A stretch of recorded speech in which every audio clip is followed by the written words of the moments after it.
Hey guys, welcome back to User Experience Points. This week we're checking out Fable II.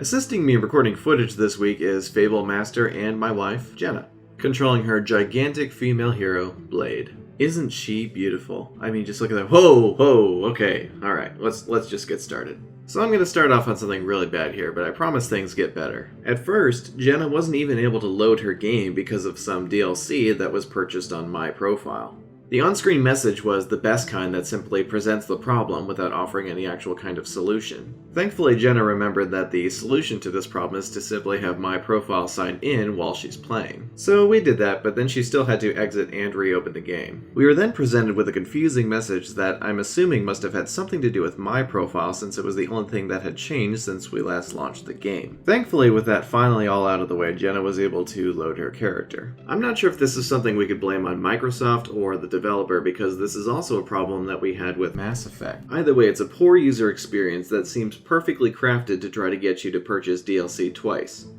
Gross.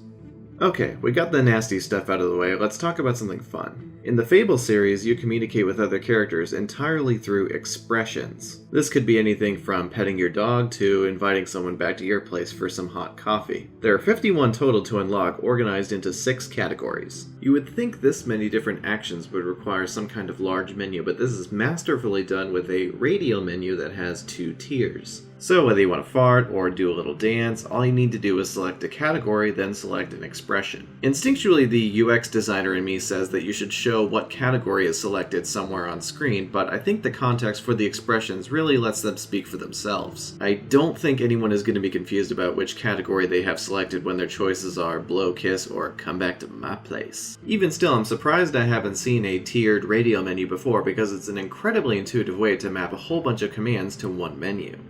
While we're here, let's talk about the rest of the heads-up display. Easily its greatest asset is the way it only presents information to you when you need to see it. For example, your health meter only comes up when you're in combat. There's also the experience counters and the top-of-the-screen notifications that pop down after a fight. The latter is also used for many different situations like your current quest objective. But easily the cream of the crop here are the context-sensitive actions that are always mapped to the D-pad on the bottom left. I can't even imagine how much effort went into programming this, but this thing is amazing. No matter what you're doing, it's incredibly good at mapping helpful actions to the different directions on the D-pad. Whether that's using a healing item in the middle of combat, or showing all the dog expressions whenever you're close to your dog. There's a part of me that thinks these actions should be labeled somehow on the D-pad because unlabeled icons are usually a big no-no. But context is usually already established by the situation you're in. Even someone who hasn't been playing the game very long could probably understand that a pie in this menu could possibly mean that they need to heal themselves, especially if their health is low. There's also a really great icon use in the notifications that pop up over characters' heads representing their reactions to your expressions. Honestly, the only criticism I can really offer here is that the experience counter should probably be labeled.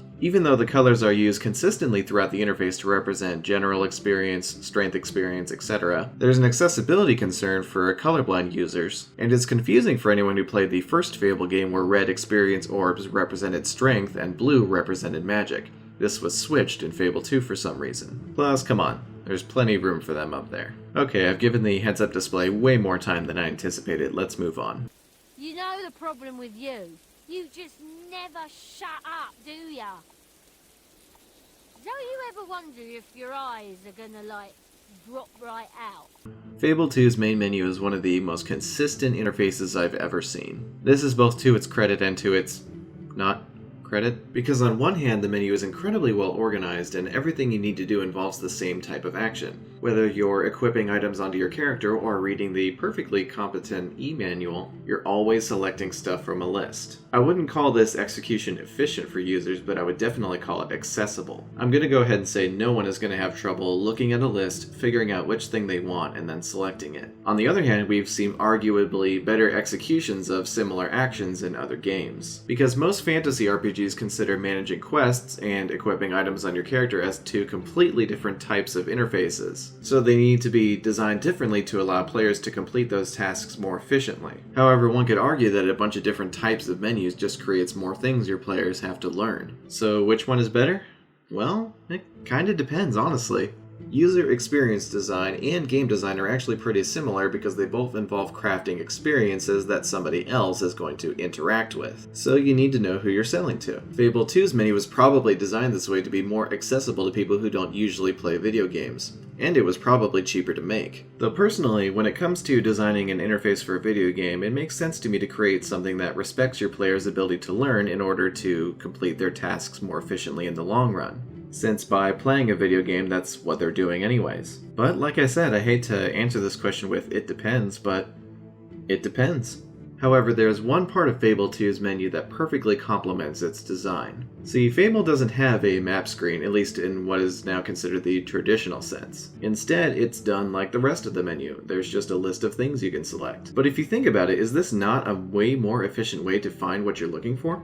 Think about the last time you were playing a big open world game and you were scrolling through a map to find the town you wanted to go to, then select it and fast travel to it. It looks cool, but is it faster? Making this menu even more efficient is that it's primarily organized based on things you can do in the game rather than the locations themselves. So when you're deciding where you want to go, you're browsing through quests, or checking on your families. Yes, that was plural. You can marry more than one person in this game. Blade has a husband and a wife in different towns. I'm not saying that this should necessarily replace the map screens you see in modern open world games, but in Fable's case it was definitely the more efficient route, whether it was intended or not.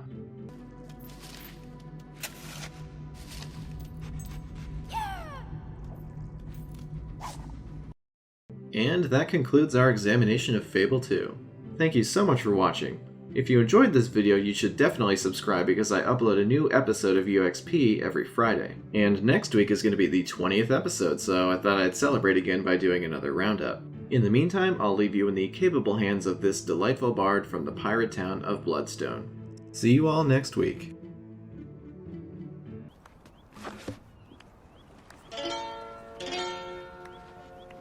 No one likes a poser, no one likes an upstart, but everyone who's someone likes a bit of art.